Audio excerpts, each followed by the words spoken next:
And of course, the Europeans are always strong. Canoe sprint is widening its global reach, and it's fantastic to see more countries picking up gold medals and doing very, very well.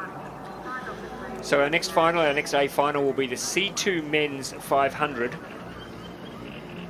We've got the Hungarians, David and Adam, coming off their golden Szeged, so I'm sure they would want to repeat that.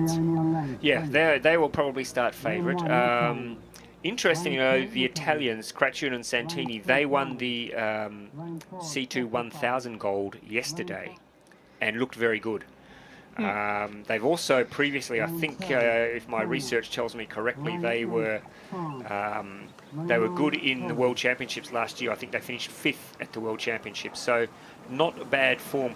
The Poles, Kwiatkowski and Zazula, they almost snatched gold. There they are there on the screen. They almost took the gold in Szeged, just beaten in the last 10 metres or so by the Hungarians, so I'm sure they'll be out to atone for that in front of their home crowd. Of course, the Italian combination, Cassidy and Carlo Tacchini, 3rd in Szeged, and the Fuchs brothers. Yeah. Martin Fuchs are coming off his win yesterday, so I'm sure he'd like another podium. Absolutely sure he would, and he told me earlier on the week, I was chatting to him, just how it's personal for, don't drink the water, Martin. Seriously, what are you doing, bro? Wants to lose some weight. Yeah, man, you don't want to get halfway through the race and nothing worse than getting 250 metres into a 500-metre race and thinking, ooh, better get to that line quick. What's going on at the back end? Anyway, so yes, he told me earlier this week just how the C1 is his big race. Obviously, that's his medal prospect, etc. But how the C2 is a personal thing for him because it's with his brother. Of course, his family. The name, the Fuchs family, is famous, and I think, Esther, you may know this. I think he's recently become a father. Yep, he has. Cutest little baby. Really? Yeah. Is there any other type? No. Never discount the French, Bart and Leonard. They will give it a bit of a shake, I'm sure. And the second of the Polish crews, Glasnow and Barniak, they were 7th in Szeged. There they are there. They were coming from lane 9, which we've already seen today. Is not a bad thing, but they were 7th in Szeged, so they will be no slouches at all. But I think the athletes to watch, the Hungarians and the Italians and the first Polish crew of Kwiatkowski and Zazula, and maybe if they can cause an upset, the Fuchs brothers, but it's a very good field. It is an Olympic event, folks, don't forget that. So you know, these guys are all eyeing off Duisburg later this year. They're all eyeing off a quota to get to Paris next year. Where's the African continental qualifiers, Esty? Do we know yet? At this stage, it sounds like it's going to be in Nigeria in November, but we don't know dates and everything. Anyway, you won't need to go to that because you would have already qualified in Duisburg. That would be cool. Yep, that's the goal. And we're underway here in the men's C2 500 final. Quite an equal start there. The Hungarians didn't have the best run out the blocks. And already they're a little bit behind the Chinese, who we didn't even mention in the preview, Lu and Jai, Bo and Jai, who have been racing together for a little while now, so they are used to each other. But let's have a look now. There are the Fuchs brothers, Peter and Martin. I think the Polish crew is also doing very well. The combination of Kwiatkowski and Zazula. In fact, they may have a slight lead at the moment over the Chinese. The Hungarians leave themselves a little bit of work there at this stage. The Chinese looking like they're keen to match the women's results. Yep, so there is Zazula and Kwiatkowski, silver medalists from Szeged. And the Chinese, Jai and Lu, also putting in a challenge, but it's Poland in front at the moment. The Fuchses are putting in a brave race as well in the middle of the field, but this is very close. It's a very close race. There's 5 or 6 boats in contention here. It's Zazula and Kwiatkowski. The Hungarians have a little bit of work to do if they're going to get through here. They're now starting to put the foot down. They're starting to come through. The Italians also putting up a brave fight, Craccione and Santini, but it looks like it is the Hungarian combination of Kwiatkowski and Zazula You can hear the home crowd willing them on.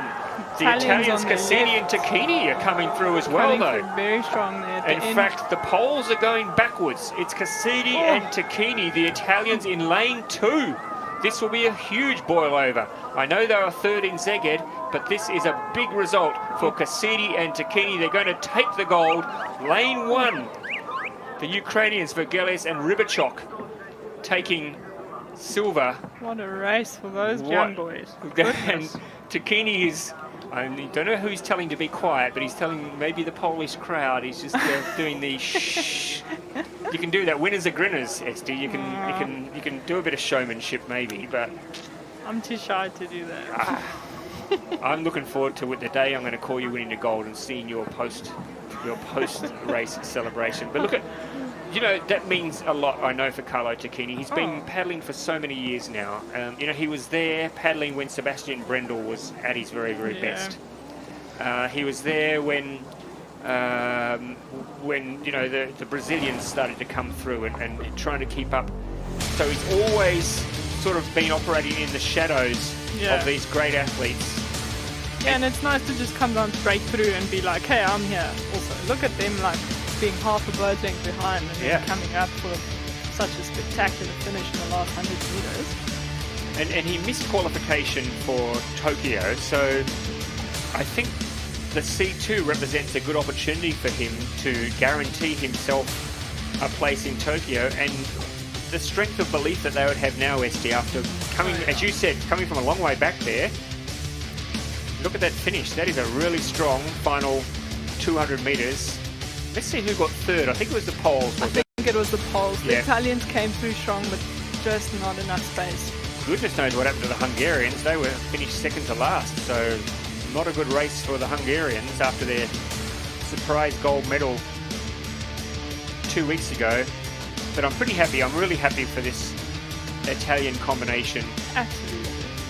You can see the elation on his face. Tacchini, what are you telling you to be crazy? Maybe he's talking to you and me, Esty. Maybe. He's telling us to be quiet. Maybe. I'll have a word to him afterwards and find out. Oh, that's fantastic. Yeah. It's nice to see such. I'm looking forward to hearing what they've got to say. It'll mean the world to them. Don't pull my hair out. Just checking to make sure it's real hair. Is this your hair, bro? It's so strong. It's so bushy.